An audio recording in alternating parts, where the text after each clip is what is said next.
बल दो, बुद्धि दो, विद्या दो, हमारे कष्टों को। अभी हनुमान चालीसा शुरू नहीं हुई और फल हमको मिल गया। जय हनुमान ज्ञान गुण सागर, जय कपीस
चालीसा का रचना की थी। 40 दिन जो नियम से एक समय पाठ करेगा हो ये सिद्ध साठी गौरीशा, भोले बाबा के अवतार और उनके संकट अवश्य दूर हो, लेकिन नियमित पवित्र समय विश्वास तो बड़े से बड़े कष्ट भी आपके दूर हो जाए। और प्रत्यक्ष है हनुमान जी, ऐसा नहीं कि यहाँ पर नहीं है, यहाँ पर भी है। इस प्रकार हनुमान जी भी अवतार हैं रुद्रा अवतार के अंदर। अब हम लोग 12 ज्योतिर्लिंग की कथा सुनेंगे और शिव महापुराण की पूर्णाहुति होगी। समाप्ति नहीं होगी, कथा कभी समाप्त नहीं, केवल पूर्णाहुति होती है। तो ध्यान से सुन लें 12 ज्योतिर्लिंग की कथा। जो कोई नित्य प्रातः सायं एवं रात्रि सौराष्ट्रे सोमनाथं च श्रीशैले मल्लिकार्जुन उज्जैनां महाकालम् ओंकारे ममले केदारं हिमप्रस्थे दाकिन्यां भीमशङ्करम्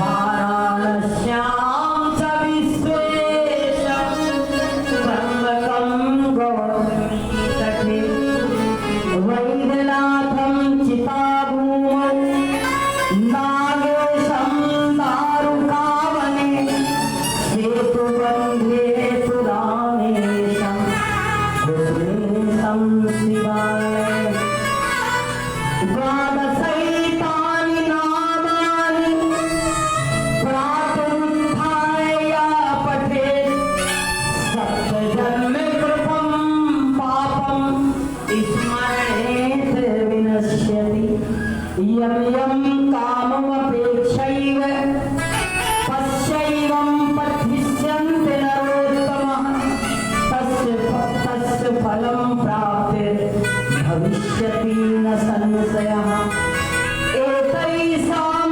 दर्शनादेव पापे पापकं नैव तिष्ठति कर्मक्षयो भवेत् तस्य यस्य तुष्टो महेश्वरः जो 12 ज्योतिर्लिंग का दर्शन कर लेता है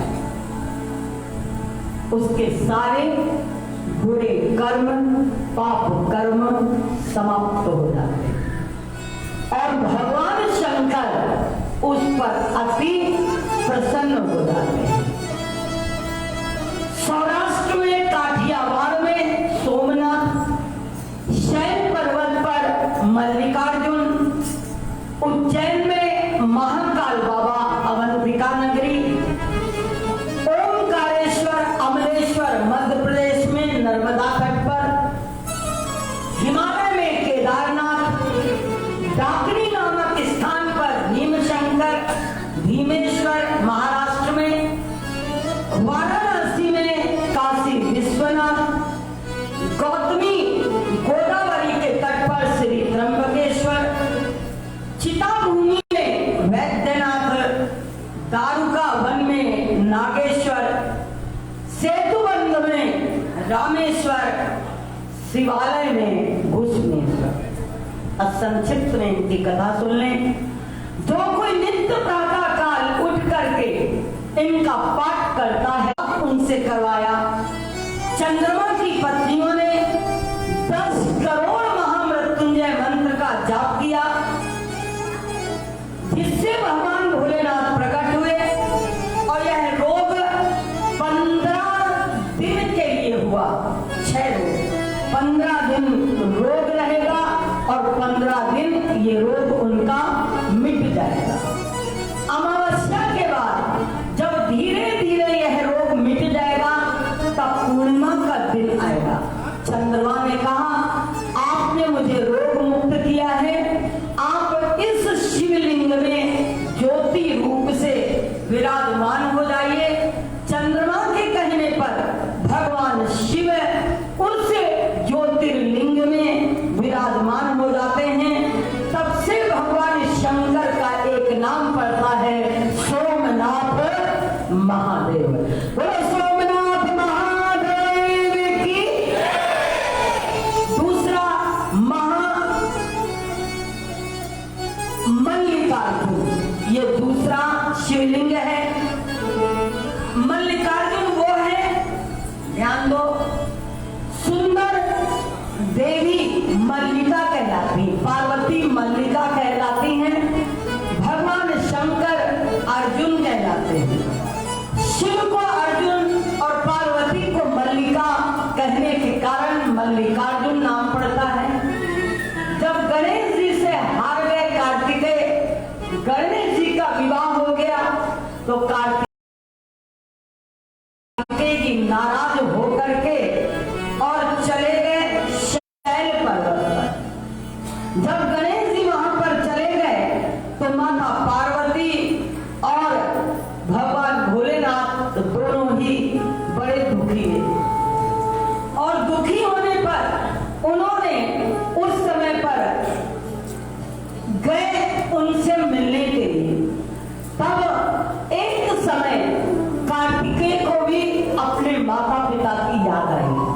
यद्यपि इतने ऊपर जाकर के बैठे थे, क्रोध भी था कि मेरा विवाह भी नहीं हुआ और प्रथम पूज्य भी मैं नहीं हुआ। ये दोनों ही चीजें उनको मिली। तो कार्तिकेय जी क्रौच पर्वत पर जाकर के और वहां पर बैठे हुए अपने माता पिता को याद कर रहे थे।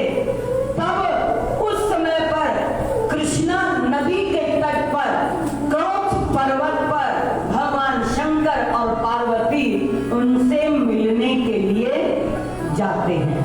जब उनसे मिलने के लिए गए तो उस स्थान का नाम हुआ भगवान शिव पार्वती सहित दोनों ने जब दर्शन दिया कृष्णा नदी के तट पर, तब कार्तिकेय ने कहा आप यहाँ विराजमान हो जाइए।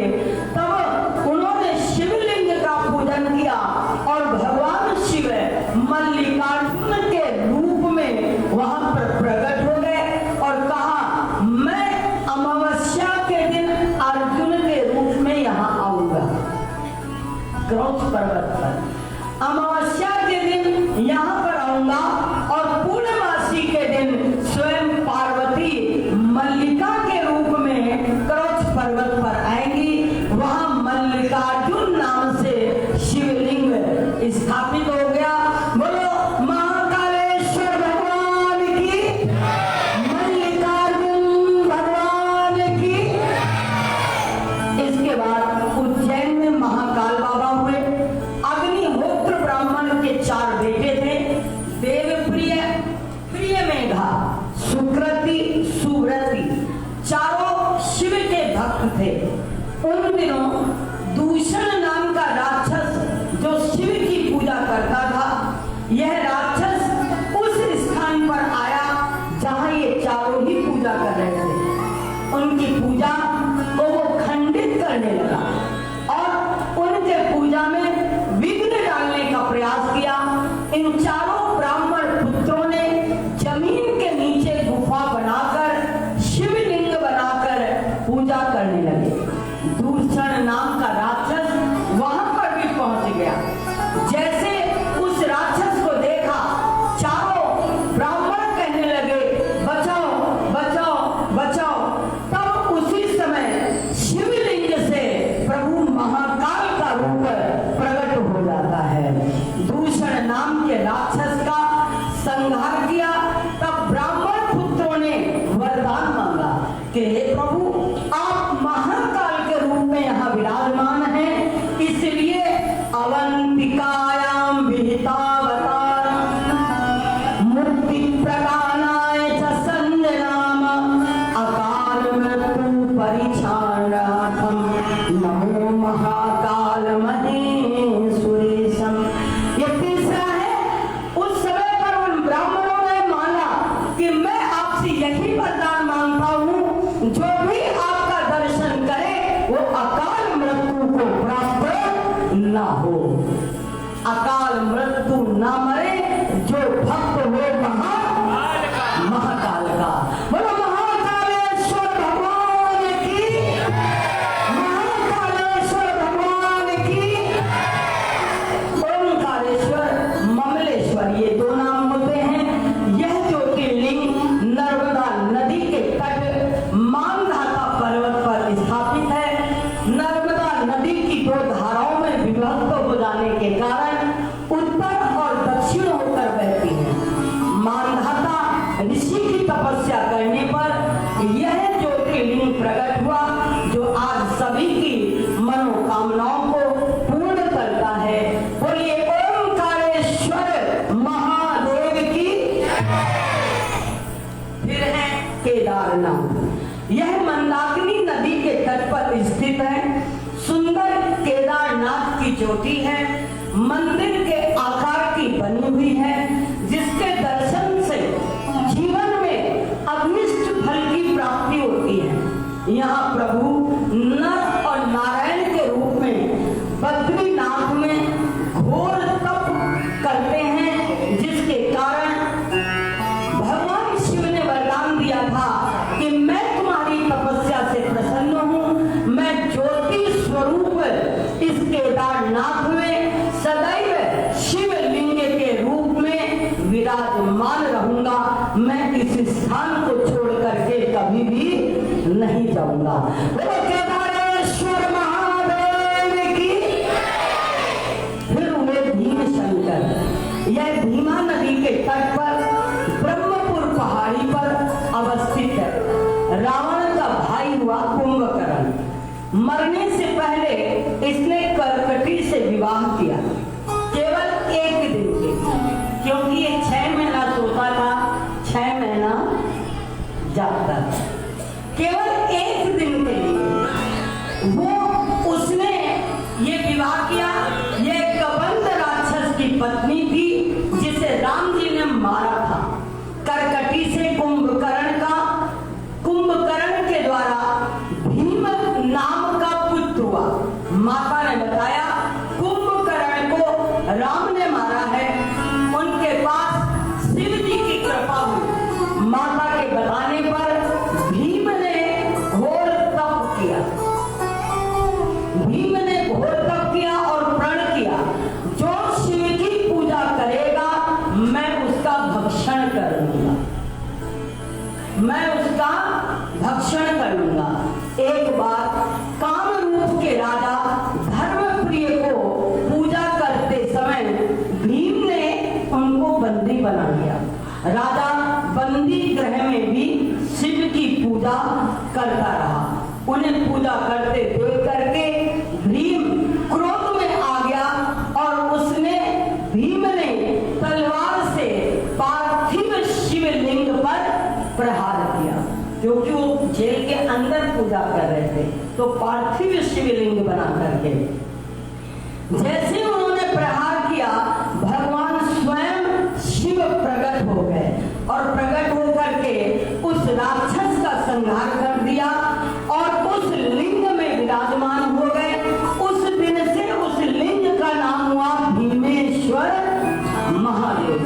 बोलो भीमेश्वर महादेव की। इसके बाद काशी विश्वनाथ, काशी में स्थित है विश्वनाथ। ब्रह्मा और विष्णु के बीच जब आपस में विवाद होने पर जो ज्योति स्तंभ उत्पन्न हुआ था, प्रकट हुआ था, वही काशी विश्वनाथ कहलाया, जिसकी सबसे पहले ब्रह्मा विष्णु ने काशी में पूजा की थी। तो इनका नाम हुआ विश्वेश्वर। सबसे पहले काशी में विश्वेश्वर ही उत्पन्न हुए, क्योंकि ज्योति स्तंभ दोनों के बीच में आया था, जिसकी कथा आपने सुनी। बोलो विश्वेश्वर महादेव की। फिर त्र्यंबकेश्वर, यह नासिक में गोदावरी के तट पर अवस्थित है, जो गौतम ऋषि के द्वारा अकाल पड़ने पर, घोर तपस्या करने पर भगवान शंकर प्रकट हुए और गंगा जी भी प्रकट हुई। शिव जी ने कहा, ऋषि तुम अपने आश्रम के सामने गड्ढा खोदो, उसमें से स्वयं गंगा जी अवतरित होंगी। गौतम ऋषि ने गड्ढा खोदा, जिनके खोदने के कारण वहां गोदावरी उत्पन्न हुई। गोदा मतलब खोदा, इसलिए वहां हुई गोदावरी। बोले तुम्हारे नाम से गौतमी कहलाएगी ये गोदावरी। गौतम ऋषि ने गौतम ऋषि से जो अन्य ऋषि थे वो घृणा करने लगे। अन्य ऋषियों ने गणेश जी की आराधना कर कहा, गौतम ऋषि अपमानित होकर आश्रम से निकाल दिए गए। गणेश जी ने समझाया, किंतु ब्राह्मण ऋषि नहीं माने। तभी गणेश जी ने गौ का रूप धारण कर गौतम ऋषि के चावल की खेत में जाकर के खड़े हो गए। गौतम ऋषि ने जैसे गौ को हाथ लगाया, वह मर गया। ब्राह्मणों ने प्रचार कर दिया, तब राजा ने और प्रजा ने गौतम ऋषि को अपमानित करके नगर से निकाल दिया। तब गौतम ऋषि चलते चलते 35 किलोमीटर दूर पर शिवलिंग बनाकर पूजा करने लगे। बार बार पुकार कर कहते थे, मैंने गौ हत्या नहीं की, मैंने गौ हत्या हत्या नहीं की। रोते रोते प्रार्थना कर रहे थे। प्रार्थना सुन करके भगवान शंकर प्रकट होकर के कहते हैं, गौतम ऋषि आप निष्कलंक हो, अभी मैं इन ब्राह्मणों को दंड देता हूँ। तभी गौतम ऋषि ने चरण पकड़ लिए और कहा, हे प्रभु आप ऐसा न करें, मैं घोर तप करता हूँ, आपके मुझे दर्शन हो, आप इन्हें सद्बुद्धि दीजिए। भगवान उस समय ज्योतिर्लिंग में 3 पिंडी रूप में समा गए। जो त्र्यंबकेश्वर है वहां ब्रह्मा, विष्णु और महेश 3 पिंडी वहां पर विराजमान है। बोलो त्र्यंबकेश्वर महादेव की। इसके बाद 9 ज्योतिर्लिंग है वैद्यनाथेश्वर। बिहार में देवघर कहा जाता है। रावण ने पूजा करके 10 सिर वहां पर चढ़ाए। शिव ने प्रसन्न होकर के उनको अतुल बल दिया, विद्या दिया, सोने की लंका दी। रावण उस बल को प्राप्त करके कैलाश पर्वत को ही उठा करके ले जाने लगा। जब रावण कैलाश पर्वत को उठाकर ले जाने लगा, भोले बाबा ने कहा, मुझे कैलाश पर्वत ना ले जाओ, मुझे ले चलो। पता लगा आश्रम में उठा के चल दिए। तुम कैलाश पर्वत ना ले जाओ, लेकिन जिस शिवलिंग को मैं प्रकट करूंगा और जो तुम्हारे साथ चलेगा, उस समय भोले बाबा एक शिवलिंग के रूप में रावण को दर्शन देते हैं। जब उनको दर्शन दिया तो वो कहने लगा, अब मैं इसको ले जाना चाहता हूँ। तब शिव ने कहा, इस शिवलिंग को लंका ले जाते समय कहीं रास्ते पर रखना मत। मैं चलूंगा, लेकिन याद रहे रास्ते में कहीं रखना मत। यदि रख दिया गया तो ये उठेगा नहीं, जहां भी रख जाएगा। तब रावण उठाकर ले जाने लगा। प्रभु की लीला, शिवलिंग को उठा करके ले चला। तब प्रभु की लीला, भगवान विष्णु को याद किया भोले बाबा ने, है ना। भगवान विष्णु ग्वाले का रूप धारण कर दिया है और ग्वाले का रूप धारण करके जहां से रावण जा रहा था, शिवलिंग को लेके उसी के आगे पीछे घूमने लगा। इतने में भगवान की प्रेरणा से, विष्णु और शंकर की प्रेरणा से उसको लगी लघु शंका। उसको लगा हमको कहीं जाना है। अब जब लगी लघु शंका और इतनी तेज लगी हो, उसके बाद उठाए हो कुछ, तो क्या हालत हो। रावण से बिल्कुल बर्दाश्त नहीं। तब रावण सोचे कि अगर नीचे रख दिया तो ये यही बैठ जाएगा और उठा के लिए हो तो मेरी हालत खराब हो रही, करूं क्या। तो भगवान विष्णु जो ग्वाले के रूप में थे वो वहीं से सामने बोले, यहाँ आए और उन्होंने क्या किया, बोले थोड़ी देर तुम उनको पकड़ लो, तब तक मैं आता हूँ लघु शंका करके। बोले हाँ तुम पकड़ लोगे, नीचे तो नहीं गिरेगा। नहीं नहीं, मैं बिल्कुल मजबूती से पकड़ा रहूंगा। उस ग्वाले को शिवलिंग उन्होंने पकड़ा दिया और उसने पकड़ लिया। रावण गए लघु शंका करने और ग्वाले ने उनको नीचे रख दिया। जब लौट करके आए तो जमीन पर रखे हुए थे। अब तो क्रोध में आकर के रावण ने मारा एक मुक्का। किसको मारा? शिवलिंग को मारा उन्होंने मुक्का और वो नीचे धस गया, नीचे धस गया। जब प्रभु नीचे धस गए तो सबसे छोटा शिवलिंग है वैद्यनाथ का। बोलो वैद्यनाथेश्वर महादेव की। रावण ने बहुत तरह से उठाने का प्रयास किया लेकिन भगवान वहां से उठे नहीं। बोले अब रावण तुम्हें यहीं पर पूजा करने आना पड़ेगा। तब से भगवान का यह इसके बाद नागेश्वर ज्योतिर्लिंग है। यह गुजरात में गोमती नदी के तट पर द्वारकापुरी में है। यहाँ एक दारुक और दारुका नाम के दो राक्षस पति पत्नी थे। इन्होंने चारों ओर बड़ा ही उत्पात मचा रखा था, जमीन को उठा उठा करके पटक रहे थे। एक बार जब सुप्रिय नामक वैश्य नौका लेकर के जा रहा था, तब दारुक वन में पहुंचा और अपनी नाव रोक करके शिव पूजन करने लगा। तभी दारुक और दारुका ने उस सुप्रिया पर प्रहार किया। तब सुप्रिया की प्रार्थना पर भगवान शिव नागेश्वर के रूप में आकर अपने भक्त की रक्षा की। तब अपने सुप्रिया की प्रार्थना पर नागेश्वर ज्योतिर्लिंग की स्थापना हो गई। बोलो नागेश्वर महादेव की। इसके बाद है रामेश्वर। रावण को मारने से पहले और समुद्र को लांघने से पहले, राम जी ने समुद्र को लांघने से पहले समुद्र तट पर जिस शिवलिंग की स्थापना की थी वो है राम जी ने ही की थी, इसलिए उसका नाम हुआ रामेश्वर। जो रामेश्वर दर्शन करी है,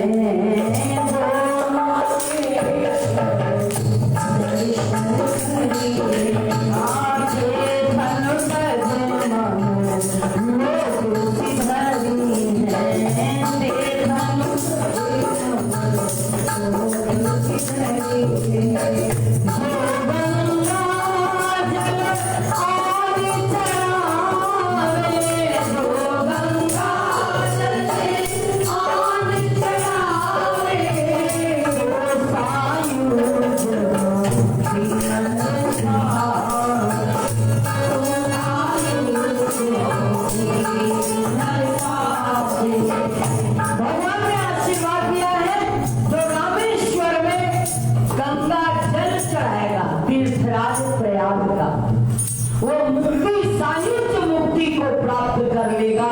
जो इसका दर्शन करेगा वो मोक्ष को प्राप्त कर लेगा। ये रामेश्वर भगवान राम के द्वारा स्थापित होने के कारण आपका नाम पड़ा रामेश्वर। बोलो रामेश्वर महादेव की। 12वां ज्योतिर्लिंग हुआ घुसमेश्वर। यह महाराष्ट्र में औरंगाबाद के वेरुल गांव में है। देवगिरी पर्वत पर एक सुधर्मा नाम का ब्राह्मण रहता था। उसकी पत्नी का नाम था सुदेहा। सुदेहा ने संतान प्राप्ति के लिए ज्योतिषियों के कहने पर, क्योंकि सुदेहा को कोई संतान नहीं थी, तब उन्होंने ज्योतिषियों से पूछा कि मुझे संतान होगी कि नहीं। बोले आपको कोई संतान नहीं होगी। तो उसकी छोटी बहन थी घुसमा। घुसमा से अपनी पति का विवाह करा दिया। घुसमा से एक पुत्र हुआ। तब सुधर्मा घुसमा से ज्यादा प्रेम करने लगा, क्योंकि उसके द्वारा पुत्र की प्राप्ति हुई और सुदेहा से घृणा करने लगा। तभी सुदेहा ने क्रोध में आकर घुसमा के टुकड़े टुकड़े कर और गांव के तालाब में डाल दिया। घुसमा श्रावण में उसका घुसमा का भी नृत्य का नियम था कि रोजाना मिट्टी के शिवलिंग बनाकर उनकी पूजा करती थी। उसी तालाब में विसर्जन भी कर दिया करती थी।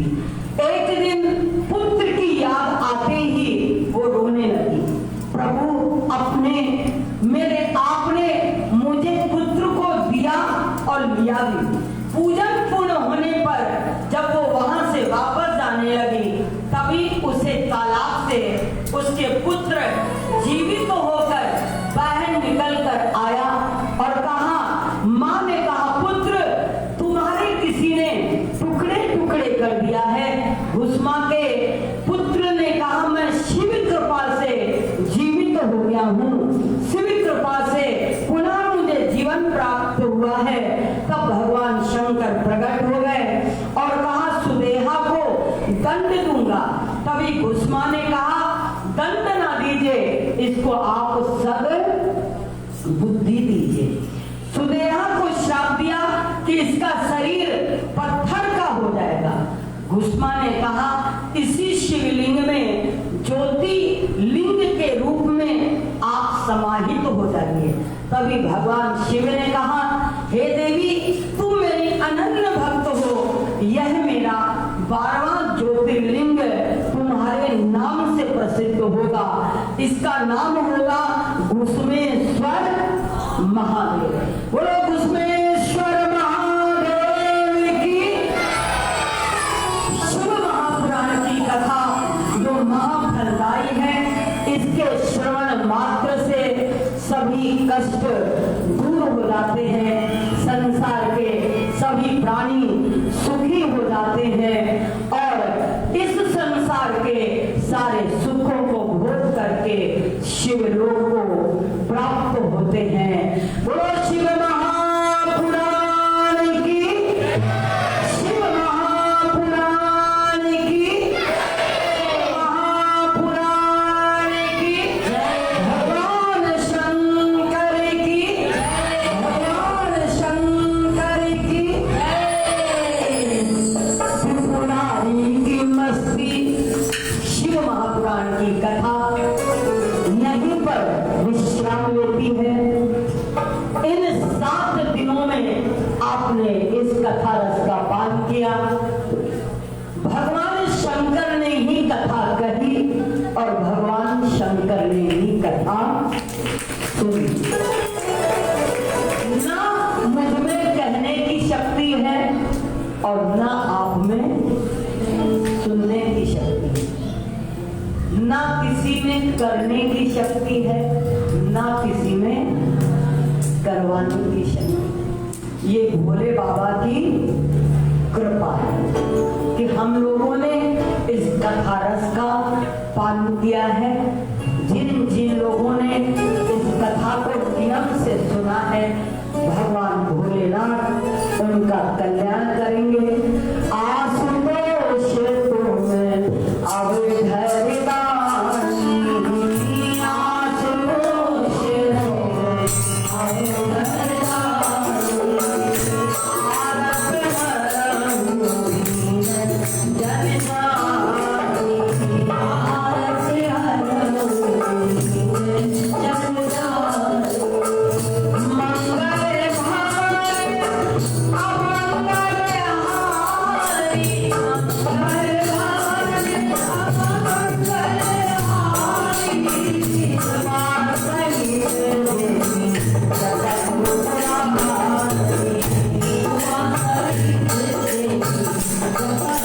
पुरानी, हरे उमा सही देवी जगत पुरानी, उमा सही देवी जगत पुरानी। नमः शिवाय।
और झगड़ा किया, कोई झगड़ा मत करना। और कोई तुमसे करने आए तो क्या करना?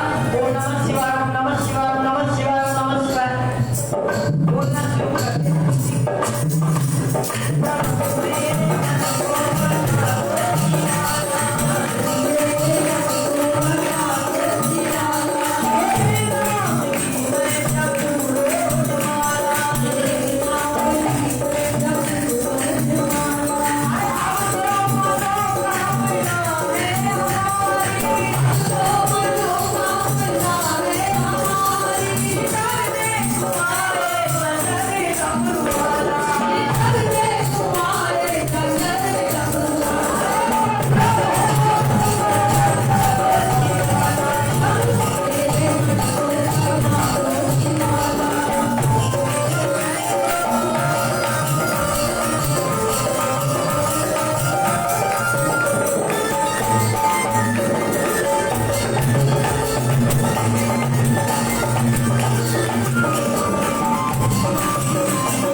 कन्या शिवांगी नाम है,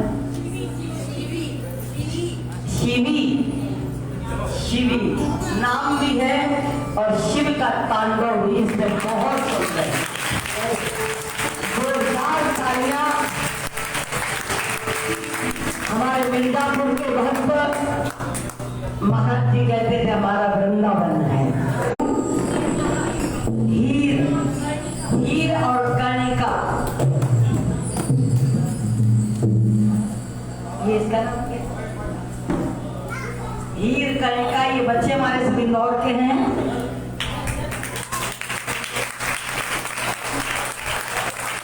आप इनसे हनुमान चालीसा सुन सकते हैं, आप इनसे रुद्राष्टक सुन सकते हैं, आप इनसे भजन सुन सकते हैं।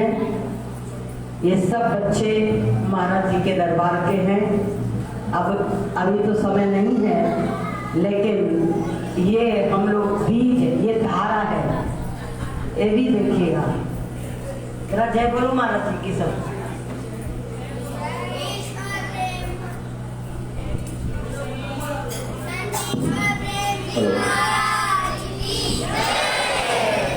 माँ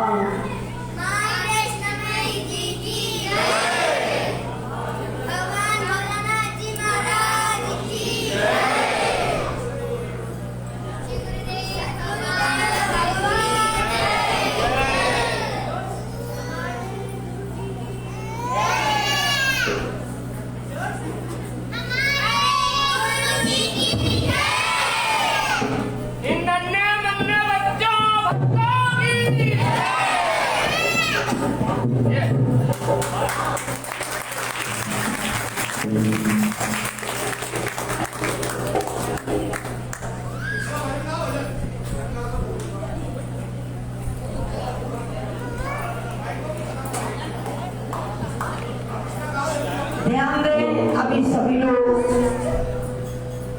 कल 25 सितंबर 25 सितंबर 25 सितंबर 25 सितंबर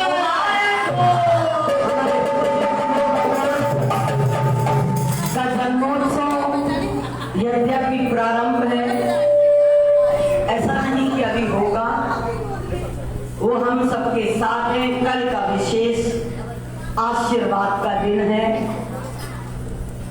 12 बजे से कार्यक्रम प्रारंभ होगा। 12 बजे महाराज जी की चरण पादुका का पूजन होगा।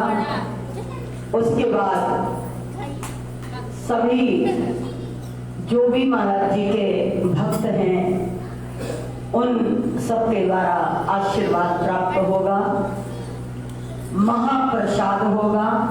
इसमें बैठ के भंडारा नहीं करवाया जाएगा क्योंकि कोरोना काल है।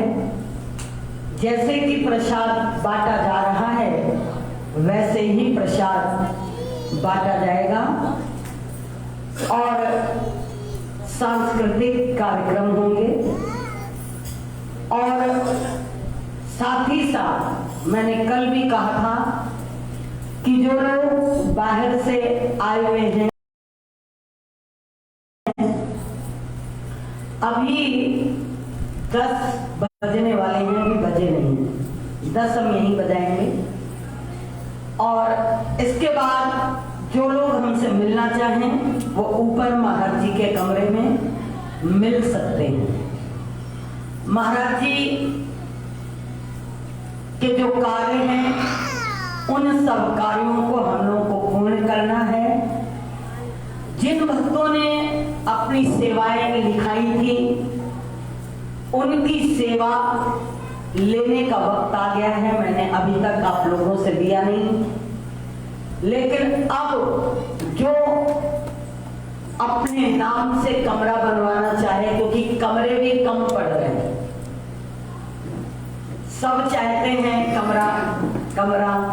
वैसे तो 12 मास खाली रहता है, हम तो चाहते हैं आप लोग 12 मास ऐसे ही भरे रहो जैसे अभी भरे हो।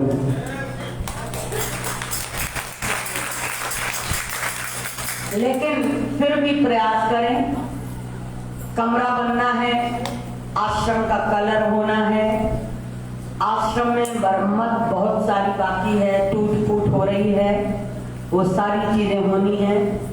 तो आप लोग अपनी तरफ से जो भी सेवाएं देना चाहे ना, बल्कि दे, चाहे वाला तो अब काम ही खत्म हो गया है। इसलिए अब हम सबको मिल करके, जैसे राम जी का पुल बना था तो नील ने भी अपना सहयोग दिया, हनुमान जी ने भी किया, सभी ने किया, वैसे आप सब लोग भी अपना सहयोग दे करके और महाराज जी के मिशन को, महाराज जी के संकल्प को हम सब भक्तों को पूर्ण करना है। जो जहाँ से आए हैं, मिर्जापुर के भक्त आए हैं, कानपुर से भक्त आए हैं, बिहार के भक्त आए हैं, वाराणसी बनारस से भक्त आए हैं, इलाहाबाद के भक्त हैं, मिर्जापुर के भक्त हैं, अहमदाबाद से भक्त हैं, दिल्ली से भक्त हैं, दिल वाले हैं, और भी जहाँ से हो अपना नाम ले सकते हैं। और वो हम लोगों से मिले जिसमें हम एक दूसरे को पहचान पाए। जबलपुर से आए हुए हैं, जहाँ जहाँ से जो भक्त पधारे हैं वो मिले भी और बताएं भी, और साथ ही साथ हम लोग सब एक दूसरे से परिचित होकर के अपने संबंधों को हम लोग और मजबूत बनाएं। क्योंकि महाराज जी कहते थे, मैं अगर देता हूँ तो एक ही चीज देता हूँ, संबंध देता हूँ, संबंध बना लेता हूँ, ऐसा गहरा संबंध जो कभी समाप्त नहीं होता। तो इसलिए अब हम लोग इस शिव कथा का पूजन कर देंगे, महापुराण का, जो यजमान लोग हैं। स्वामी कृष्ण प्रेमी जी से हम कहेंगे कि 2 शब्द कहें, कल कहेंगे, आज नहीं कहेंगे, आज हम ही कहेंगे। पूजन कर लें, एक भजन हम गाते हैं, फिर ध्वनि लगाएंगे, फिर महापुराण की पूजन होगा, और पूजन करने के बाद आरती करके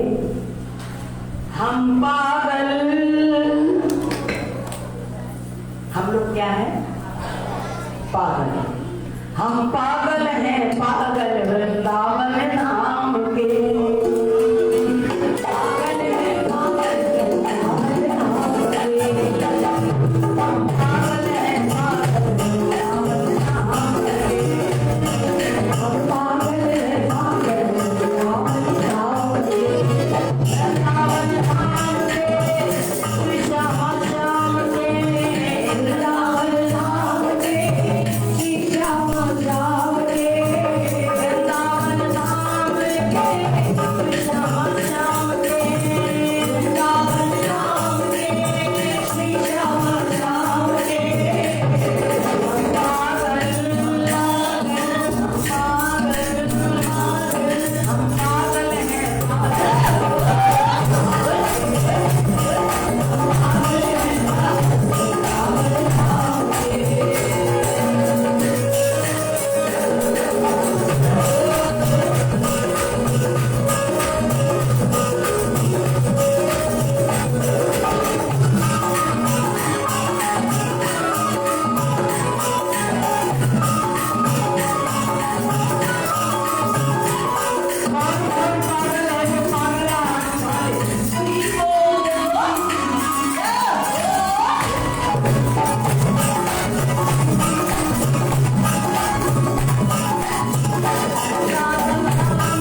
है।